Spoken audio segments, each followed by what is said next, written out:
Hey YouTube, Samuel here.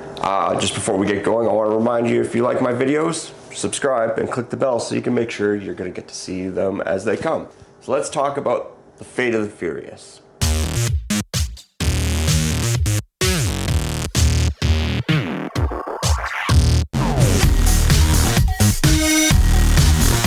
Fate of the Furious.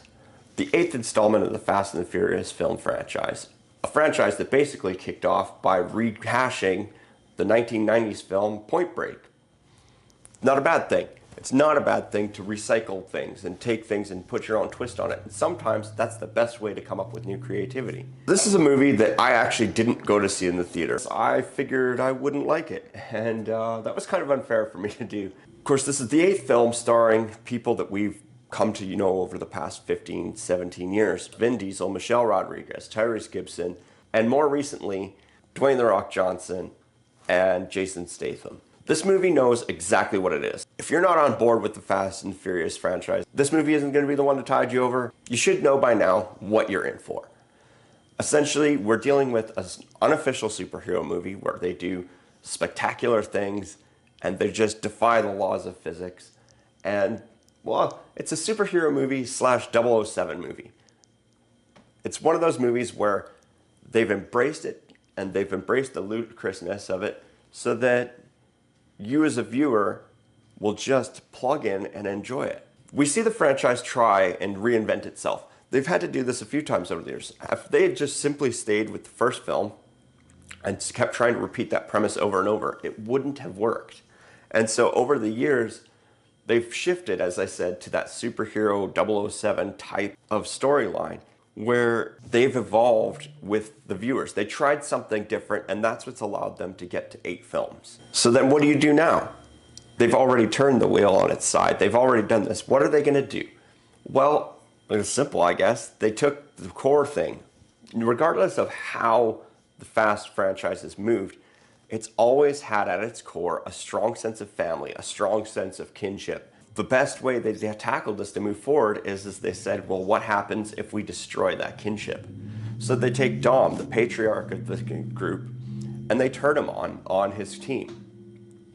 Now, going in, I was in disbelief. I actually didn't want to see this movie because I just thought, initially I thought that the premise was too unbelievable to ever believe, because they've spent 7 movies setting up how tight this group is. I couldn't wrap my head around what it would take to get Dom to turn on them all.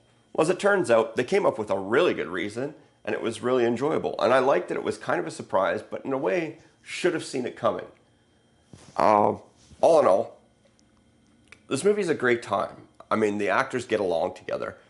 They all work well together. You can tell they all have a good time making this movie. They have a lot of fun doing it. And at this case, for some of these characters, it's like probably putting on their favorite pair of shoes at this point. I love the banter between Jason Statham's character and The Rock. I mean, every time they get going back and forth together, I love it. Charlize Theron and Vin Diesel's chemistry was fantastic. I loved how she found a way to become this devious, malicious bitch who could break Dom.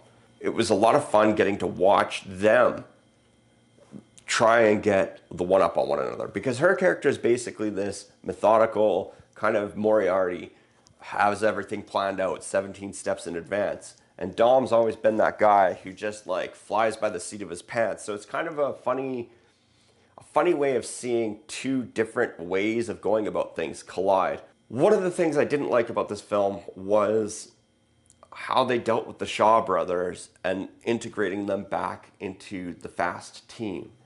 Because in spite of whatever reasons the Shaw brothers had for doing what they did, they still did some pretty horrible things over the past couple films to the Fast team. They've killed off various members of theirs, nearly gotten them others killed, nearly gotten them put in jail. And so I didn't feel like they transitioned from we really hate each other's guts to, yeah, we could maybe work together peacefully. I would have liked to have seen a lot more tension between them. Like, I guess I'm just saying I'm disappointed there wasn't a better resolution than what there was. I mean, how they did address it was kind of humorous, and I did enjoy it. I'm not going to say what it is, But there's a scene with Jason Statham when he's escaping an airplane, and it is gold. I mean, you couldn't ask for anything better. It's super comedic, it's full of violence, and it's just plain up bad. It is definitely probably the funniest thing I've ever seen in a Fast movie.